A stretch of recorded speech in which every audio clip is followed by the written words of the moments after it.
கிறிஸ்துவின் சபையார் வழங்கும் கிறிஸ்துவின் வசனம் நிகழ்ச்சியை கேட்க உங்கள் யாவரையும் அன்புடன் அழைக்கிறோம். கிறிஸ்துவின் வசனம், இது கிறிஸ்தவர் கீதம்.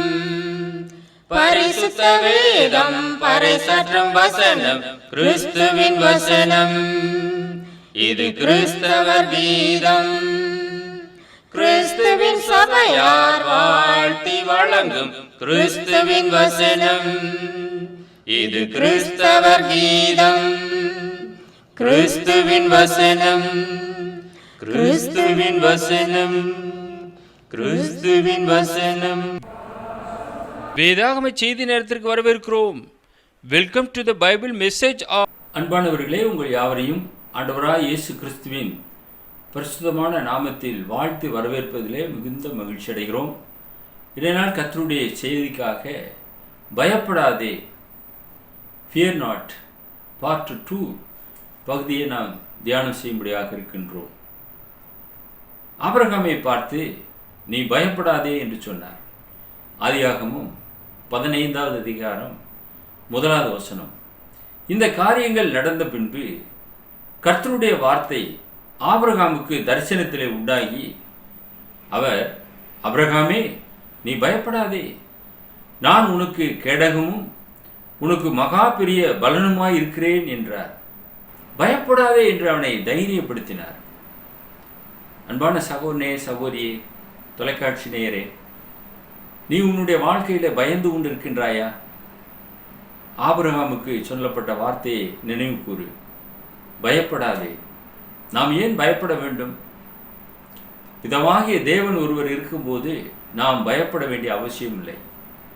ஆபிரகாமை பார்த்து நீ பயப்படாதே, நான் உனக்கு கேடகமும், அவர் நமக்கு கேடகமாக இருக்கின்றார். ஆபிரகாமுக்கு சொன்னார் என்றால், நம்முடைய தகப்பன் ஆபிரகாம் விசுவாசத்தின் தகப்பன். தகப்பனுக்கு சொல்லியிருக்கும் போது பிள்ளைக்கு அவரை இறங்காமல் இருப்பாரா? நிச்சயமாக இறங்குவார். உனக்கு மகா பெரிய பலனுமாய் இருக்கிறேன் என்றார். அந்த நம்பிக்கையோடு கூட ஆபிரகாம் கடந்து சென்றார். காணாத தேசத்திற்கு கடந்து சென்றார் என்று நாம் பார்க்கிறோம். அதே போல ஆபிரகாமுடைய மகன் ஈசாக்கை நோக்கி சொல்லுகிறார். ஆதியாகமம் 26வது அதிகாரம் 24வது வசனம். அன்று ராத்திரியிலே கர்த்தர் அவனுக்கு தரிசனமாகி, நான் உன் தகப்பனாகிய ஆபிரகாமுடைய தேவன், பயப்படாதே, நான் உன்னோட கூட இருந்து என் ஊழியக்காரனாகிய ஆபிரகாமின் நிமித்தம் உன்னை ஆசீர்வதித்து உன் சந்ததியை பெருக பண்ணுவேன் என்றார். பார்த்தீர்களா? ஆபிரகாமுடைய மகன் ஈசாக்கு அவனை பலப்படுத்தினார். பயப்படாதே என்று சொன்னார். அவனுக்கு தரிசனமாகும் போது, நான் உன் தகப்பனாகிய ஆபிரகாமுடைய தேவன் என்று சொல்லுகிறார். எனவே நாம் ஆபிரகாமின் தேவன், ஈசாக்கின் தேவன், யாக்கோபின் தேவன் என்று நாம் சொல்லுகிறோம். அந்த ஆபிரகாமின் தேவனைத்தான் நாம் இன்று ஆராதித்துக் கொண்டு வருகின்றோம். ஆபிரகாமை பார்த்து பயப்படாதே என்று சொன்னார். அவனுடைய மகன் ஈசாக்கை பார்த்து நீ பயப்படாதே என்று சொன்னார்.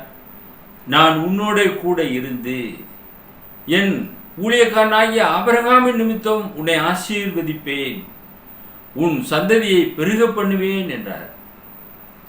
வாக்குத்தத்தம் செய்கிற தேவன் உண்மை உள்ளவராக இருக்கிறார். அவர் நம்முடைய சந்ததியை பெருக பண்ணுவார். அன்பானவர்களே, அந்த நம்பிக்கை உங்களுக்குள்ளாக இருக்கிறதா? நீங்கள் ஆபிரகாமின் விசுவாச சந்ததியாக இருக்கின்றீர்கள். தொடர்ந்து யாக்கோபை நோக்கி பயப்படாதே என்று சொன்னார். ஆதியாகமம் 46வது அதிகாரம் 3வது வசனம். அப்பொழுது அவர், நான் தேவன், நான் உன் தகப்பனுடைய தேவன், நீ எகிப்து தேசத்துக்கு போக பயப்பட வேண்டாம், அங்கே உன்னை பெரிய ஜாதியாக்குவேன்.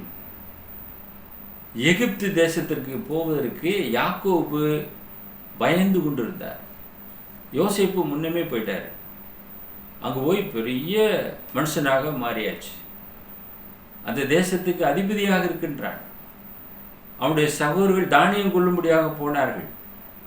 கடைசியாக தகப்பனாகிய யாக்கோபையும் அழைத்து கொண்டு போகிறார்கள். அவனோ எகிப்துக்கு போவதற்கு பயந்தான். உடனே கர்த்தர் அவனை சந்தித்து, நான் உன் தகப்பனுடைய தேவன், அதாவது ஆபிரகாமுடைய தேவன், நீ எகிப்து தேசத்துக்கு போக பயப்பட வேண்டாம், அங்கே உன்னை பெரிய ஜாதியாக்குவேன் என்று சொல்கிறார். அன்பானவர்களே, ஆபிரகாம், ஈசாக்கு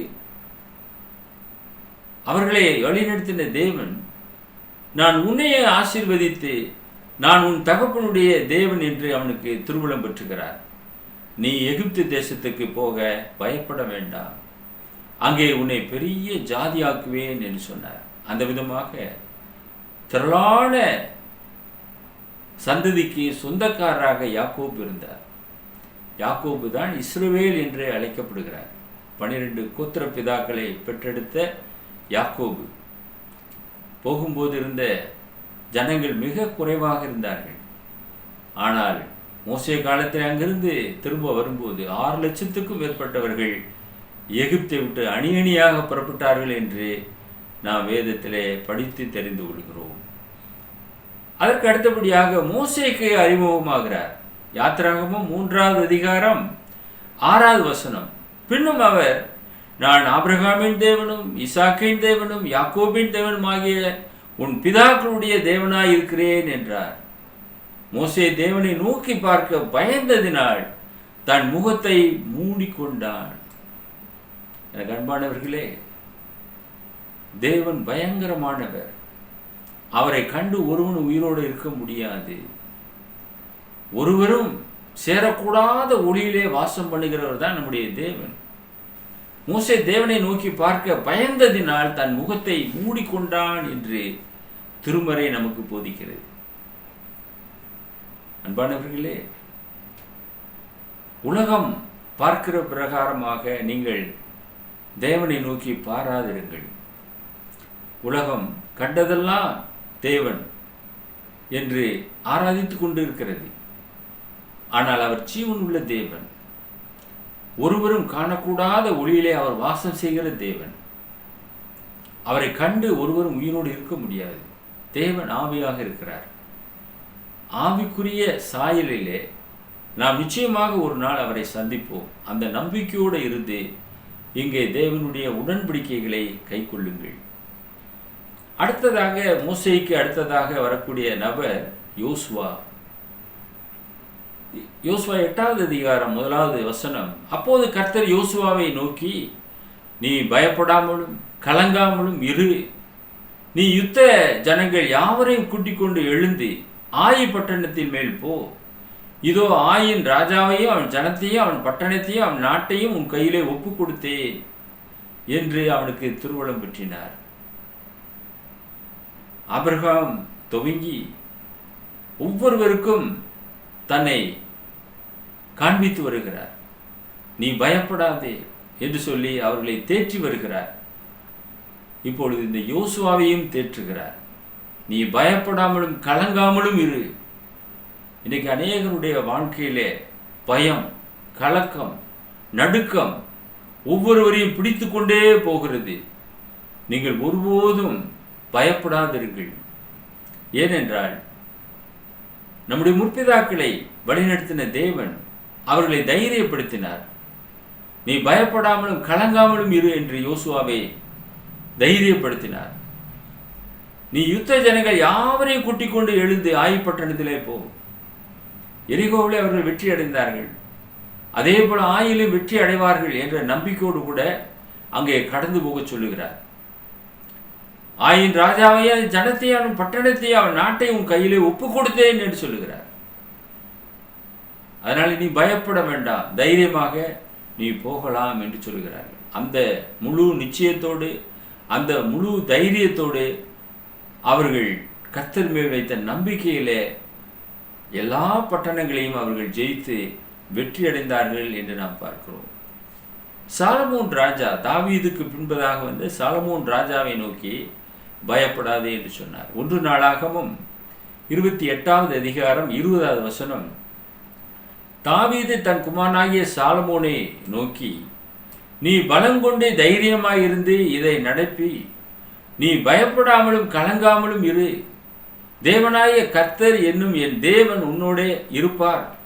கர்த்தருடைய ஆலயத்தை கட்டுகிறதற்கு அடுத்த சகல கிரியையும் நீ முடித்து தீர்மட்டும் அவர் உன்னை விட்டு விலகவும் மாட்டார், உன்னை கைவிடவும் மாட்டார் என்று சாலமோனுடைய தகப்பன் தாவீது அவனை தைரியப்படுத்துகிறார். தாவீதை பலப்படுத்தின தேவன் இப்பொழுது சாலமோனை தாவீது பலப்படுத்துகிறான். தாவீது கோலியாத்தை வென்ற ஒரு மாபெரும் வீரன். நீர் பட்டயத்தோடும் ஈட்டியோடும் வருகிறாய், நான் கர்த்தருடைய நாமத்தினாலே உன்னிடத்திலே வருகிறேன் என்று தாவீது இளம் பிராயத்திலே அவனை மேற்கொண்டான் என்று பார்க்கிறோம். பயப்படாமல் மேற்கொண்டான். அந்த முழு பலத்தை பிதாவின் இடத்திலிருந்து அவன் பெற்றுக்கொண்டான்.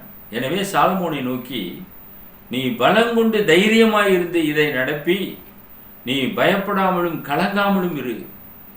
தேவனாய கர்த்தர் என்னும் என் தேவன் உன்னோடே இருப்பார். என் தேவன் என்று ஒரு வார்த்தையை அவன் பயன்படுத்துகிறான். அன்பானவர்களே, நம்மோடு தாவீதின் தேவன் இருக்கிறார். தாவீது 40 வருஷ அரசாட்சி எருசலேமிலே செய்தவர். மிக சிறப்பான ஒரு ஆட்சி செய்தவர். தாவீதின் நகரம் என்று எருசலேம் அழைக்கப்பட்டது. அது தேவனுடைய நகரமாக இருந்தது. அந்த அளவுக்கு சீரும் சிறப்புமாக தாவீது அரசவையை நிலைநாட்டினார் என்று நாம் பார்க்கிறோம். அதற்கு பின்பதாக வந்த சாலமோனுவை அவர் தைரியப்படுத்துகிறார். கர்த்தருடைய ஆலயத்தை கட்டுகிறதுக்கு அடுத்த சகல கிரியையும் நீ முடித்து தீர்மட்டும் அவர் உன்னை விட்டு விலகவும் மாட்டார், உன்னை கைவிடவும் மாட்டார். கர்த்தருடைய ஆலயத்தை கட்டுவதற்கு தாவீதுக்கு அனுமதி கிடைக்கவில்லை. ஆனால் அநேக பொருட்களை அவர் சவதரித்து வைத்திருந்தார். சாலமோனுக்கு அந்த வாய்ப்பு கிடைத்தது. எனவே அவர் சொல்லும்போது, கர்த்தருடைய ஆலயத்தை கட்டுவதற்கு அடுத்த சகல கிரியைகளையும் நீ முடித்து தீர்மட்டும் அவர் உன்னை விட்டு விலகவும் மாட்டார், உன்னை கைவிடவும் மாட்டார், நீ கட்டி முடிப்பாய். அதே போல சாலமோன் கட்டி முடித்து பரலோகத்தின் தேவனுக்கு நேராக ஜெபம் பண்ணினார். முழு பலத்தை பிதாவாகிய தேவன் பரத்திலிருந்து கொடுத்தார். ஆக அன்பானவர்களே, தேவன் அவர்களை பலப்படுத்தினார் என்று அறிகிறோம். தாவீது தன்னுடைய மகனை பயப்படாமல் கலங்காமலும் இரு என்று தைரியப்படுத்துகிறார். அருமையான பெற்றோரே, நீங்கள் உங்களுடைய பிள்ளைகளை பயப்படாமல் இரு என்று தைரியப்படுத்த வேண்டும். அப்போதான் பயப்படாமல் இருக்கும். இல்லைன்னா பிள்ளைகள் பயப்பட ஆரம்பிப்பார்கள் இந்த உலகத்தை பார்த்து. நம்முடைய தேவன் வல்லவர். அதைத்தான் தாவீது சொல்லுகிறார். என் தேவன் உன்னோட கூட இருப்பார் என்று சொல்லுகிறார். நீங்கள் அதே வார்த்தையை சொல்லுங்க. என் தேவன் உன்னோடு கூட இருப்பார். நீ பயப்படாமல் பரீட்சைக்கு போ, நீ பயப்படாமல் இந்த உலகத்துக்குள்ளாக போய் வா, நீ பயப்படாமல் அலுவலகத்துக்கு கடந்து செல் என்று உங்களுடைய பிள்ளைகளை பார்த்து நீங்கள் சொல்ல வேண்டும். தாவீது அந்த விதமாக சாலமோனை தைரியப்படுத்தினார் என்று நாம் அறிகிறோம். ஏசாயா 41வது அதிகாரம் 8 - 10 வசனங்கள். என் தாசனாகி இஸ்ரவேலே, நான் தெரிந்து கொண்ட யாக்கோபே, என் சிநேகிதனான ஆபிரகாமின் சந்ததியே, நான் பூமியின் கடையாந்தரங்களிலிருந்து உன்னை எடுத்து அதன் எல்லைகளிலிருந்து அழைத்து வந்து, நீ என் தாசன், நான் உன்னை தெரிந்து கொண்டேன், நான் உன்னை வெறுத்து விடவில்லை என்று சொன்னேன். நீ பயப்படாதே, நான் உன்னுடனே இருக்கிறேன், திகையாதே. நான் உன் தேவன், நான் உன்னை பலப்படுத்தி உனக்கு சகாயம் பண்ணுவேன், என் நீதியின் வலதுகரத்தினால் உன்னை தாங்குவேன் என்று இஸ்ரவேலை பார்த்து சொன்னார். அன்பானவர்களே, தம்முடைய ஜனமாகிய இஸ்ரவேலை அவர் எந்த அளவுக்கு நேசித்திருக்கிறார் என்று பாருங்கள். அவர்களோ வணங்கா கழுத்துள்ள ஜனங்களாக இருந்தார்கள். எத்தனையோ முறை அவர்களை இழுத்துக்கொள்ள மனதாக இருந்தார். என் தாசனாகிய இஸ்ரவேலே என்று சொல்லுகிறார்.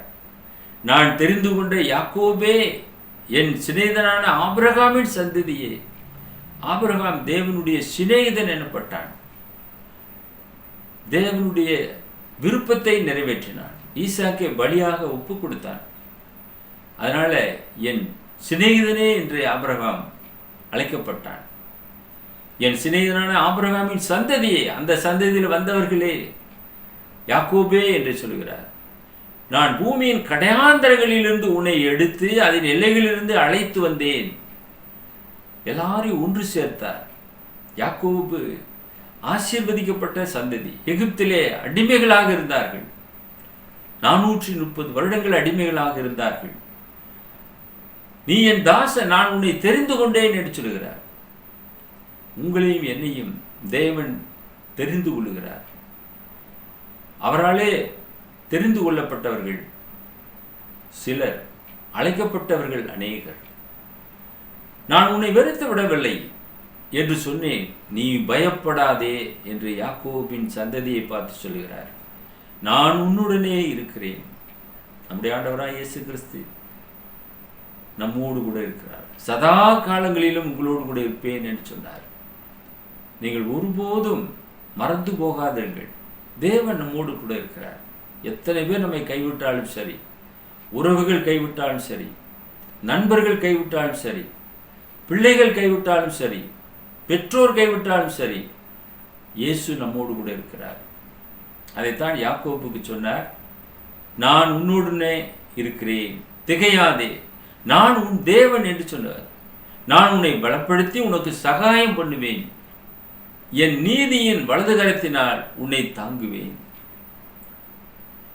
அன்பானவர்களே, இந்த வார்த்தைகள் வெறும் வார்த்தைகள் அல்ல. உண்மையிலே அவர்களை தாங்கினார், வழி நடத்தினார், சுமந்தார், சகாயம் பண்ணினார். பயப்படாதே, திகையாதே என்று அவர்களை தைரியப்படுத்தினார். ஏசாயா 43:1 சொல்லுகிறார், இப்போதும் யாக்கோபே உன்னை சிருஷ்டித்தவரும் இஸ்ரவேலே உன்னை உருவாக்கினவருமாகிய கர்த்தர் சொல்லுகிறதாவது, பயப்படாதே, உன்னை மீட்டுக் கொண்டேன், உன்னை பேர் சொல்லி அழைத்தேன், நீ என்னுடையவன். யாக்கோபு அவருடையவன். கிறிஸ்தவர்களாகிய நாம் கிறிஸ்துவுடையவர்கள். யாக்கோபே உன்னை சிருஷ்டித்தவர் என்று சொல்லுகிறார், இஸ்ரவேலே உன்னை உருவாக்கினவர் என்று கர்த்தர் சொல்லுகிறார். பயப்படாதே. அன்பான சகோதரனே, சகோதரியே, எத்தனை வார்த்தைகளாலே அவர்கள் தேற்றப்பட்டார் என்பதை நீங்கள் எண்ணி பாருங்கள். அவர்கள் தேற்றப்பட்டார்கள், அதை நாம் நினைத்து பார்க்க வேண்டும். இரண்டாவது, புதிய ஏற்பாட்டில் சகரியாவே பயப்படாதே என்று தேவதூதன் சொல்கிறான். லூக்கா 1:13 தூதன் அவனை நோக்கி, சகரியாவே பயப்படாதே, உன் வேண்டுதல் கேட்கப்பட்டது, உன் மனைவியாகி எலிசபெத் உனக்கு ஒரு குமாரனை பெறுவாள், அவனுக்கு யோவான் என்று பெயரிடுவாயாக. பிறக்கிறதுக்கு முன்னாடியே பேரை சொல்லிட்டார், யோவான் சொல்லி. சகரியாவினுடைய வேண்டுதல் கேட்கப்பட்டது. அவன் ஆசாரிய ஊழியம் செய்து கொண்டு வருகிறான். அப்பொழுது பயப்படாதே என்று ஒரு தேவதூதன் தரிசனமாகி அவனுக்கு சொல்லுகிறார், உன் வேண்டுதல் கேட்கப்பட்டது. அதே போல நாம் எத்தனையோ முறை நாம் ஜெபிக்கிறோம், கேட்கப்படவில்லையா என்ற கவலையோடு இருக்கலாம். கேட்கப்பட்டது, காத்திருங்கள், தேவன் நிச்சயமாக செய்வார். லூக்கா 1:30 மரியாளை பார்த்து தேவதூதன் அவளை நோக்கி, மரியாளே பயப்படாதே, நீ தேவனிடத்திலே கிருபை பெற்றாய். Fear not, Mary, for you have found favor with God. அவருடைய சமூகத்திலே உனக்கு கிருபை கிடைத்திருக்கிறது, பயப்படாதே. அதே போல கிருபை கிடைத்தது. ஸ்திரீகளுக்குள்ளே அவள் ஆசீர்வதிக்கப்பட்டவளாக இருந்தாள். யோவான் 12:14-15 வாசிக்கிறோம், அல்லாமலும் சீயோன் குமாரத்தியே பயப்படாதே, உன் ராஜா கழுதை குட்டியின் மேல் ஏறி வருகிறார் என்று எழுதியிருக்கிற பிரகாரமாக இயேசு ஒரு கழுதை குட்டியை கண்டு அதன் மேல் ஏறி போனார். சீயோன் குமாரத்திகள் இன்றும் அவர்கள் பயப்படுவதில்லை. ஒவ்வொரு குடும்பத்திலும் மிலிட்டரிகளை போய் சேர்றாங்க, பெண்கள் போய் சேர்றாங்க. இன்றைக்கு நாமும் அந்த விதமாக தேவனுடைய பிள்ளைகள், குறிப்பாக பெண் பிள்ளைகள் தைரியம் உள்ளவர்களாக இருக்க வேண்டும். சீயோன் குமாரத்தியே பயப்படாதே என்று அன்றைக்கு உரைக்கப்பட்டது. ஏனென்றால் உன் ராஜா கழுதை குட்டியின் மேலே ஏறி வருகிறார், அதனால் நீ பயப்படாத. இயேசு அதன் மேலே ஏறி போனார். அப்போஸ்தலர் நடபடிகள் 27:24 வாசிக்கிறோம், பவுலே பயப்படாதே, நீ ராயனுக்கு முன்பாக நிற்க வேண்டும், இதோ உன்னுடனே கூட யாத்திரை பண்ணுகிற யாவரையும் தேவன் உனக்கு தயவு பண்ணினார் என்றார். தேவதூதன் தரிசனத்திலே இந்த விதமான வார்த்தைகளை சொன்னான். பயப்படாதே.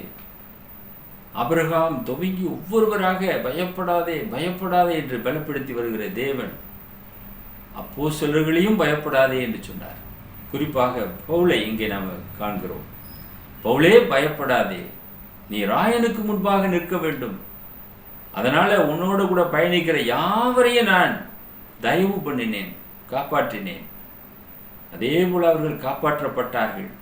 பவுல் அவர்களை தைரியப்படுத்தினார். என் நிமித்தமாக உங்களுக்கு கப்பற்சேதமே ஒளிய மற்ற ஒன்றுமே உயிர் சேதம் வராது என்ற ஒரு உறுதியை அவன் சொன்னான். அந்த விதமாக எல்லாரும் கரை சேர்ந்தார்கள். எடுத்துக்காட்டாக பாருங்கள், 2 தீமோத்தேயு 1 அதிகாரம் 7 வசனத்திலே பவுல் நமக்கு எழுதியிருக்கிறார். தேவன் நமக்கு பயமுள்ள ஆவியை கொடாமல் பலமும் அன்பும் தெளிந்த புத்தியுள்ள ஆவியை கொடுத்திருக்கிறார். அதனால நம்ம பயப்பட வேண்டிய அவசியமே இல்லை. நாம் ஏன் பயந்து நடுங்க வேண்டும்? அந்த விதமான ஆவியை தேவன் நமக்கு கொடுக்கவில்லை, தெளிந்த ஆவியையே கொடுத்திருக்கிறார். அதனால நீங்கள் பயப்படாதிருங்கள். 3வது, அந்நிய தேவர்களுக்கு பயப்படாதிருங்கள். நாம் ஏன் அந்நிய தேவர்களுக்கு பயப்பட வேண்டும்? இன்னைக்கு அநேகர் பயப்படுறாங்க. கையை வாங்கிறோம், காலை வாங்கிறோம், கண்ணை கெடுத்துருவோம். அன்பானவர்களே, நம்முடைய தேவன் ஜீவனுள்ள தேவன். அவர் ஒருவரே தேவன். அவருக்கு நிகராக இந்த உலகத்தில் யாருமே கிடையாது, எந்த தேவனுமே கிடையாது. தேவன் ஒருவர் தான். அவர் தான் வானத்தையும் பூமியை உண்டு பண்ணினவர். அதனாலே நீங்கள் இந்த பூமியில் இருக்கிறதான அந்நிய தேவர்களுக்கும் தெய்வங்களுக்கும் நீங்கள் பயப்பட வேண்டிய அவசியமே இல்லை. 2 ராஜாக்கள் 17 அதிகாரம் 35 37 வசனங்கள். கர்த்தர் இவர்களோட உடன்படிக்கை பண்ணி இவர்களுக்கு கற்பித்தது என்னவென்றால், நீங்கள் அந்நிய தேவர்களுக்கு பயப்படாமலும் அவர்களை பணிந்து கொள்ளாமலும் சேவியாமலும் அவர்களுக்கு பலியிடாமலும் உங்கள் மகா வல்லமையினாலும் ஓங்கிய புயத்தினாலும் எகிப்து தேசத்திலிருந்து வரப்படின கர்த்தருக்கே பயந்து அவரையே பணிந்து கொண்டு அவருக்கே பலியிட்டு அவர் உங்களுக்கு எழுதி கொடுத்த திட்டங்களின்படியும் முறைமைகளின்படியும் நியாயப்பிரமாணத்தின்படியும் கற்பனைகளின்படியும் நீங்கள் சகல நாளும் செய்கிறதற்கு கவனமாக இருந்து அந்நிய தேவர்களுக்கு பயப்படாதிருங்கள். எவ்வளவு அருமையான ஒரு போதனையை கொடுத்திருக்கிறார் என்று பாருங்கள் இஸ்ரவேல் மக்களுக்கு. அது நமக்கும் பொருத்தமுள்ள ஒரு போதனையாக இருக்கிறது.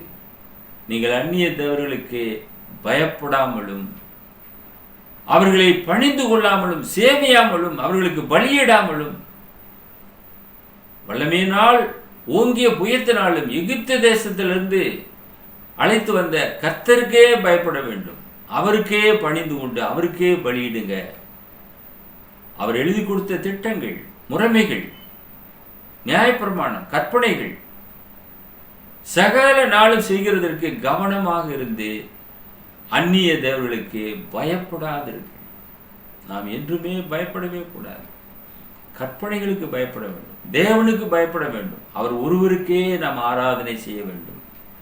அவர் ஒருவரையே இந்த உதடுகளினாலே துதிக்க வேண்டும். வேறொரு நாமத்தை இந்த உதடுகளின் வழியாக நாம் உச்சரிக்க கூட கூடாது. சங்கீதம் 34:4, நான் கர்த்தரை தேடினேன், அவர் எனக்கு செவி கொடுத்து என்னுடைய எல்லா பயத்துக்கும் என்னை நீங்களாக்கி விட்டார். I sought the Lord and he heard me and delivered me from all my fears. எல்லா பயத்துக்கும் என்னை விலக்கி பாதுகாத்தார் என்று சங்கீதக்காரன் சொல்லுகிறார். 6 காரியங்களை சங்கீதக்காரன் சொல்லுகிறார். 1, சங்கீதம் 2:11, பயத்துடனே கர்த்தரை சேவியுங்கள், நடுக்கத்துடனே களி கூறுங்கள். அதை செய்கிறீர்களா? யாருக்கு பயப்படுறீங்களோ இல்லையோ, கர்த்தரை பயத்துடனே சேவிக்க வேண்டும், நடுக்கத்துடனே களி கூற வேண்டும். 2, சங்கீதம் 25:12, கர்த்தருக்கு பயப்படுகிற மனுஷன் எவனோ அவனுக்கு தாம் தெரிந்து கொள்ளும் வழியை போதிப்பார். யாரெல்லாம் கர்த்தருக்கு பயப்படுறாங்களோ அவங்களுக்கு தேவன் தம்முடைய வழியை போதிப்பார். அந்த வழி திறந்திருக்கும்.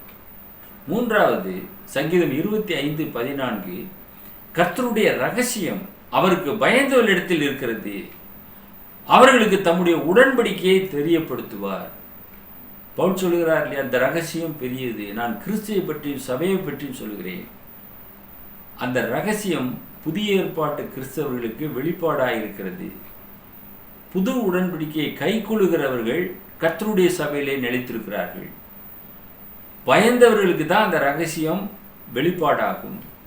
அவர்களுக்கு தம்முடைய உடன்படிக்கையை தெரியப்படுத்துவார் என்று சங்கீதக்காரன் சொல்கிறார். 4வது சங்கீதம் 34:7, கர்த்தருடைய தூதன் அவருக்கு பயந்தவர்களை சூழ பாளையம் இறங்கி அவர்களை விடுவிக்கிறார். இதை நீங்கள் நம்புகிறீர்களா? ஒரு பெரிய படையே நம்மளை எதிர்த்து வருதே, நம்ம என்ன செய்ய போகிறோம் நீங்கள் பயப்படுவீங்க. ஆனால் தேவன் பயந்து இருப்பீர்கள் என்றால் உங்களை சுற்றிலும் சூழ பாளையம் இறங்குகிறார்கள் தேவ தூதர்கள், உங்களை விடுதலை செய்வார். அதைத்தான் தாவீதுங்க சொல்கிறார். கர்த்தருடைய தூதன் அவருக்கு பயந்தவர்களை சூழ பாளையம் இறங்கி அவர்களை விடுவிக்கிறார். எத்தனை பெரிய படைகள் வந்தாலும் சரி உங்களை மேற்கொள்ள முடியாது. தேவ தூதர்கள் உங்களை சூழ்ந்திருப்பார்கள். உங்களுடைய தலையில் உள்ள முடியெல்லாம் எண்ணப்பட்டிருக்கிறது என்று கர்த்தர் சொல்லுகிறார். உங்களுக்கே தெரியாது எத்தனை முடி இருக்குன்னு உங்கள் தலையில். ஆனால் கர்த்தர் எண்ணி வைத்திருக்கிறார். உன்னை தொடுகிறவன் என் கண் மணியை தொடுகிறான் என்று சொல்லுகிறார். ஆகினாலே தேவனுக்கு பயந்திருங்கள். 5வது சங்கீதம் 34:9, கர்த்தருடைய பரிசுத்தவான்களே அவருக்கு பயந்திருங்கள், அவருக்கு பயந்தவர்களுக்கு குறை இல்லை. குறையே கிடையாது. இன்னைக்கு வாழ்க்கையில் குறை இருக்கிறது என்று அநேகர் சொல்லக்கூடும். நீங்கள் சொல்லுங்க, நான் அவருக்கு பயப்படுறேன், எனக்கு குறையே கிடையாது, தேவன் என்னோடு கூட இருக்கிறபடினாலே எனக்கு குறை எதுவும் இல்லையே என்று நாம் சொல்லலாம். இந்த வார்த்தையின்படியாக சொல்லுங்கள். 6வதாக சங்கீதம் 119:63, உமக்கு பயந்து உமது கட்டளைகளை கைக்கொள்கிற அனைவருக்கும் நான் தோழன். சங்கீதக்காரன் அப்படிப்பட்டவர்களோடு கூட ஐக்கியம் கொண்டிருந்தார், தோழனாக இருந்தார் என்று பார்க்கிறோம். யாரெல்லாம் தேவனுக்கு பயப்படுகிறார்களோ அவர்களோடு கூட உங்களுடைய ஐக்கியத்தை ஏற்படுத்துங்கள். அவர்களுக்கு தோழனாக இருக்க முற்படுங்கள். கைக்கொள்கிற அனைவருக்கும் நான் தோழன் என்று சொல்லுகிறார். தாவீதுடைய ஐக்கியம் எல்லாமே அப்படித்தான் இருந்தது. தாவீதும் யோனத்தானும் உயிருக்குயிராக சிநேகமாக இருந்தார்கள். கடைசியாக கர்த்தருக்கு பயந்து அவர் வழியிலே நடக்கிறவன் பாக்கியவான் என்று சங்கீதம் 128 முழுவதுமே நாம் படிக்கிறோம். 128வது சங்கீதம் முழுமையுமாக கர்த்தருக்கு பயந்து அவர் வழியிலே நடக்கக்கூடியவனுக்கு வரக்கூடிய ஆசீர்வாதம், அவன் ஒரு பாக்கியவானாக இருப்பான் என்பதை பற்றி முழுவதுமாக சொல்லப்பட்டிருக்கிறது. நீங்கள் தேவனுக்கு பயப்படுங்கள். தேவன் உங்களை பார்த்து பயப்படாதே என்று உங்களை தைரியப்படுத்துகிறார். ஆபிரகாமை பயப்படாதே என்று சொன்னார், ஈசாக்கை பயப்படாதே என்று சொன்னார், யாக்கோபே பயப்படாதே என்று சொன்னார், மோசே பயப்படாதே என்று சொன்னார், யோசுவாவை நோக்கி பயப்படாதே என்றார். தாவீது தன் மகன் சாலமோனை பயப்படாதே என்று எழுதியிருக்கிறார்.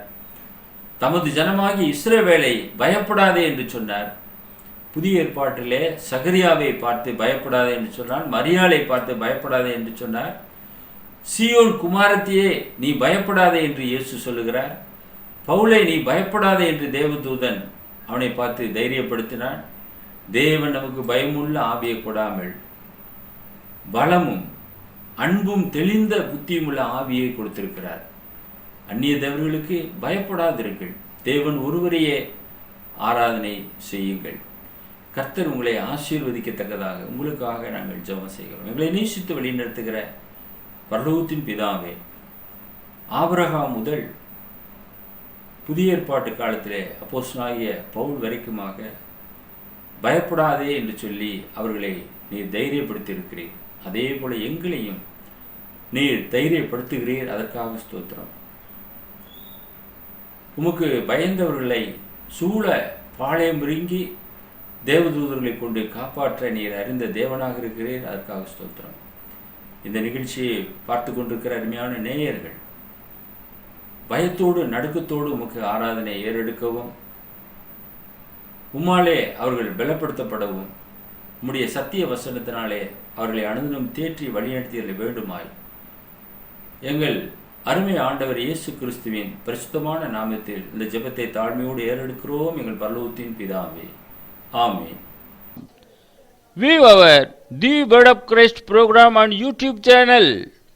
May God bless you all.